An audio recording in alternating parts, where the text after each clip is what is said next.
अपन चर्चा कर रहे हैं व्यवसाय पर। इससे पूर्व जो अपना लेसन नंबर 8 कंप्लीट हुआ है वो है प्राथमिक व्यवसाय। पहली बात, व्यवसाय क्या होता है? मनुष्य द्वारा जीवन यापन करने के लिए जो भी आर्थिक क्रियाएं की जाती है वो व्यवसाय कहलाता है। व्यवसाय को अपन ने 5 भागों में पढ़ा कि उसके 5 भाग होते हैं, जिसमें से अपना जो पिछला अध्याय है वो कंप्लीट हुआ प्राथमिक व्यवसाय। उसमें अपन ने क्या पढ़ा कि प्राकृतिक जो क्रियाएं होती है, जैसे कृषि करना है, पशुपालन करना है, खनन है, आखेट है, संग्रहण है, वो समस्त क्रियाएं हमने वहाँ पर पढ़ी। वो क्या होता है व्यवसाय के लिए कच्चा माल।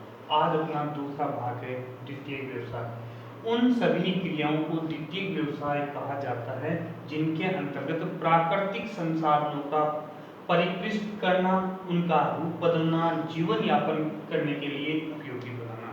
अर्थात प्राथमिक व्यवसाय से प्राप्त जो कच्चा माल है उसको अधिक उपयोगी बनाना, अर्थात उसका रूप परिवर्तन करना क्या कहलाता है? द्वितीय व्यवसाय कहलाता है। इन्हें औद्योगिक क्षेत्र भी कहा जाता है। ये जो द्वितीय व्यवसाय होता है इसको क्या कहा जाता है? औद्योगिक क्षेत्र कहा जाता है, क्योंकि इसमें कार्य जो होता है वो कहाँ पर होता है?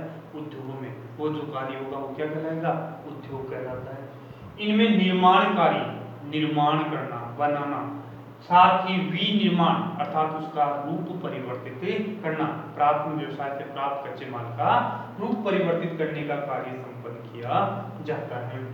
इनमें जो श्रमिक होते हैं उनको नीला कॉलर श्रमिक भी कहा जाता है, अर्थात इनका ड्रेस कोड होता है नीला कॉलर, तो इनको कहा जाता है नीला कॉलर श्रमिक या द्वितीय व्यवसाय।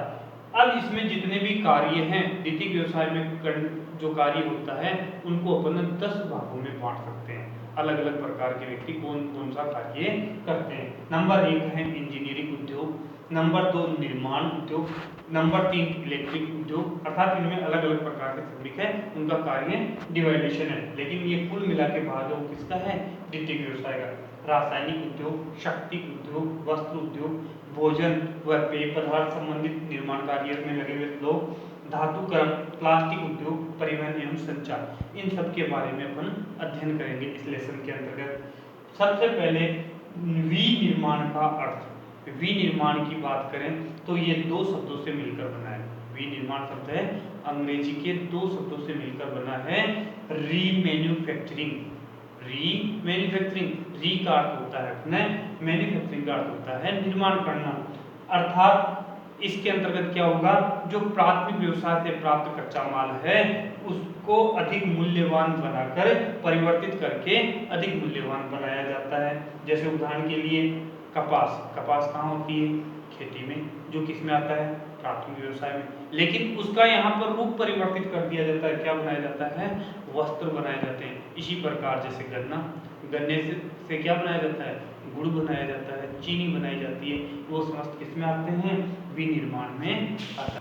प्राथमिक व्यवसाय से प्राप्त कच्ची सामग्री को शारीरिक अथवा यांत्रिक द्वारा प्रचलित औजारों की सहायता से पूर्व निर्धारित नियंत्रित प्रक्रिया, अर्थात विनिर्माण में क्या होता है? विनिर्माण में क्या होता है कि प्राथमिक व्यवसाय से प्राप्त जो भी कच्ची सामग्री है और आपका पूर्व निर्धारित जो लक्ष्य है कि उससे क्या बनाना है, और आपके जो औजार है उनकी सहायता से उसका रूप परिवर्तन करना, अधिक मूल्यवान बनाना, ये जो प्रक्रिया होती है वो क्या कहलाती है?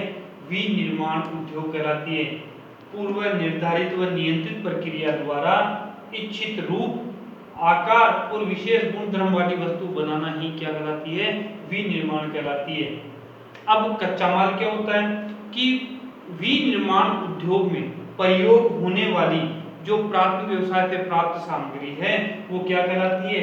कच्चा माल कहलाती है। जैसे उदाहरण के लिए लकड़ी, लकड़ी से क्या बनाया जाता है? कागज। कपास, कपास से भी अपन ने पहले पढ़ा क्या बनाया जाता है? सूती वस्त्र। अयस्क, अयस्क होती है मिश्रित धातुओं का समूह है, उससे भी अलग अलग प्रकार की धातुओं को शुद्धिकरण में किया जाता है, धातुएं बनाई जाती है। अब है विनिर्माण उद्योग का महत्व है कि ये जो विनिर्माण उद्योग है इसका अपने देश को क्या क्या फायदा है। तो नंबर 1 है आर्थिक योगदान। आर्थिक योगदान के अंदर अपन बात कर सकते हैं कि रुपये पैसे का फायदा होता है, और वो है राष्ट्रीय आय।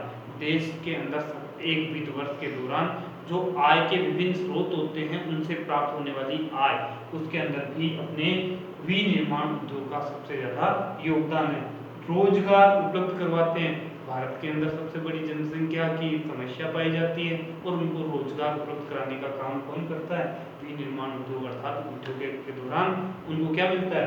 रोजगार मिलता है। आर्थिक संपन्नता का मापदंड, आर्थिक संपन्नता अर्थात दूसरे देशों के साथ में अपन तुलना करना चाहते हैं कि अधिक पैसे वाला कौन सा है, अधिक सक्षम कौन सा, अधिक विकासशील विकसित कौन सा है, तो उनके लिए भी ये एक मापदंड का कार्य करता है। विदेशी व्यापार व वैश्वीकरण, अपन को पता है कि अपने आप में परिपूर्ण कोई नहीं होता, तो दूसरे देशों के साथ में अपन को क्या करना पड़ता है? व्यापारिक संबंध रखने पड़ते हैं। जब अपनी वस्तु विश्व बाजार के अंदर अधिक मूल्यवान, अच्छी गुणवत्ता वाली वस्तु होगी, ठीक है, तो वो अपनी बाजार विश्व स्तर पर अपनी पहचान होगी, तो उससे भी अपन को व्यापारिक स्थिति प्राप्त होगी। और वैश्वीकरण, विश्व का एकीकरण, उनमें भी अपन को आर्थिक मापदंड प्राप्त होता है। संसाधनों का संतुलन, संसाधन भी क्या रहते हैं? संतुलित बने रहते हैं।